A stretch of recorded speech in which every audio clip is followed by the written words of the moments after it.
Continuing the reading. Genesis chapter 9. Noah and his sons commanded to multiply and fill the earth. They are given dominion over all forms of life. Death penalty decreed for murder. God shall not again destroy the earth by a flood.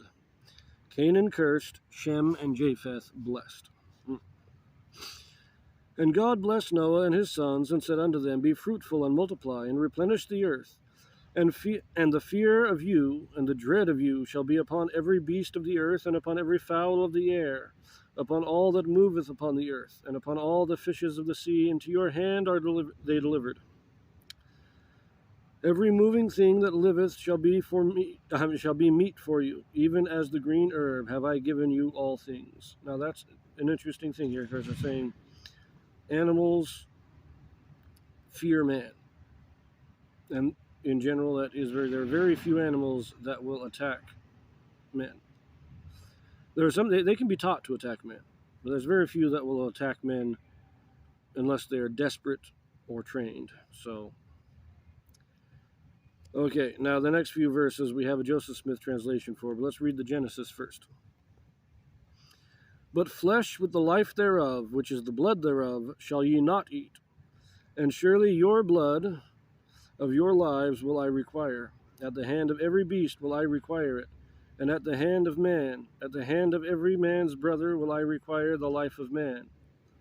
Whosoever sheddeth man's blood, by man shall his blood be shed. For in the image of God made he man.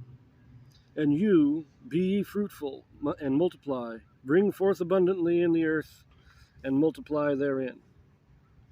Now, let us flip back to the Joseph Smith translation in the appendix, because that's where this particular translation can be found. Here we go.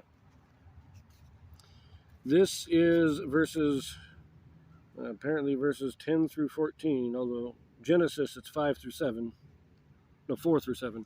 In Joseph Smith it's 10 through 14. But the blood of all flesh which I have given you for meat shall be shed upon the ground, which taketh life thereof. And the blood ye shall not eat. So far, same thing, don't eat the blood. And surely blood shall not be shed only for meat, to save your lives. And the blood of every beast will I require at your hands. That is a change. Okay, let's just finish this out, though. And whoso sheddeth man's blood, by man shall his blood be shed. For man shall not shed the blood of man. For a commandment I give, that every man's brother shall preserve the life of man, for in mine own image have I made man. And a commandment I give unto you, be ye fruitful, and multiply, bring forth abundantly on the earth, and multiply therein. Now, the biggest change in meaning, is in Genesis it says that the animals, that God will require at the hand of animals the blood of man. So if animals kill, it implies that if animals kill men, that is in a sense a sin for animals, and they will be judged for it. But in the Joseph Smith translation, it says that if we kill animals wantonly, if we kill them for any purpose other than food, other than need, then we will be judged for it. And that's a very interesting change. But let us continue.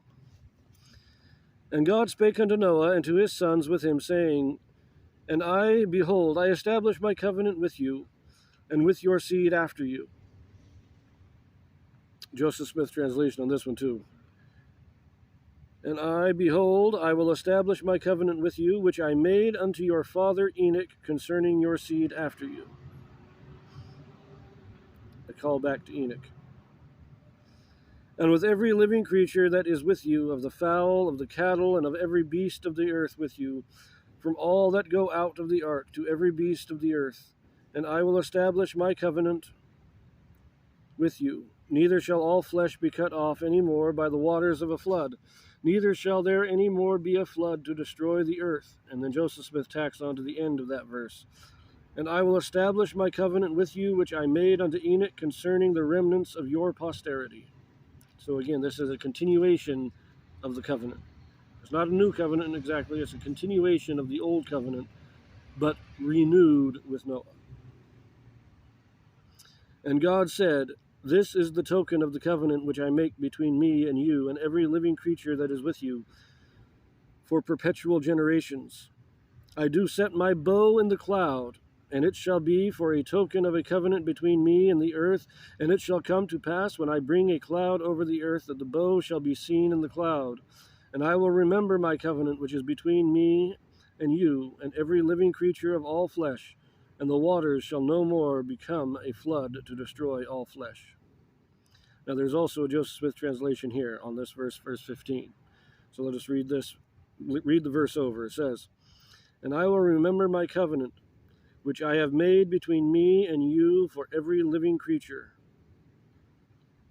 of all flesh, and the waters shall no more become a flood to destroy all flesh." So this covenant was made with Noah for the sake of all living flesh. This wasn't just a covenant that God would not destroy man, but that he would not destroy all life again. This was for the benefit of the animals as well as for Noah. Now, we will come back to the bow in a moment. 16. Well, this also has a nice long Joseph Smith translation, so let us read this. First in Genesis. "And the bow shall be in the cloud, and I will look upon it, that I may remember the everlasting covenant between God and every living creature of all flesh that is upon the earth. And God said unto Noah, This is the token of the covenant which I have established between me and all flesh that is upon the earth." Okay, let us look at this Joseph Smith translation back here. "And the bow shall be in the cloud, and I will look upon it, that I may remember the everlasting covenant which I made unto thy father Enoch, that when men should keep all my commandments, Zion should again come on the earth, the city of Enoch, which I have caught up unto myself. And this is mine everlasting covenant, from when that when thy posterity shall embrace the truth, and look upward, then shall Zion look downward, and all the heavens shall shake with gladness, and the earth shall tremble with joy. And the general assembly of the church of the firstborn shall come down out of heaven, and possess the earth, and shall have place until the end come. And this is mine everlasting covenant which I made with thy father Enoch. And the bow shall be in the cloud, and I will establish my covenant unto thee, which I have made between me and thee for every living creature of all flesh that shall be upon the earth. And God said unto Noah, This is the token of the covenant which I have established between me and thee, for all flesh that shall be upon the earth." Okay, now that adds a lot of detail to it. But first of all, I'll say the bow. This is, of course, talking about the rainbow. It is set in the clouds as a sign that God will no longer flood the earth. But not only that, it's not a sign that not just a sign that he will not flood the earth, but it is a sign of the covenant that God made with Enoch, that when all men are faithful and embrace the truth, then the righteous that have been translated and taken up to the city of Enoch will return to the earth. And of course, we know this is not going to happen until the millennium, when the wicked are destroyed from off the face of the earth a second time. This time, second time by fire, first time by flood, by water. But the bow, you'll note, that's when that's the first rainbow. God put the rainbow as a sign of the covenant, which means there was no rain until the flood. Until that time, there was an atmospheric shelf that held the water up and kept the water down. And the ground was watered by a mist or a dew that would rise off the sea and cover the earth. At least that is my understanding. But let us finish off the chapter. This is an odd story coming up here. "And the sons of Noah that went forth of the ark were Shem and Ham and Japheth, and Ham is the father of Canaan. These are the 3 sons of Noah, and of them was the whole earth overspread.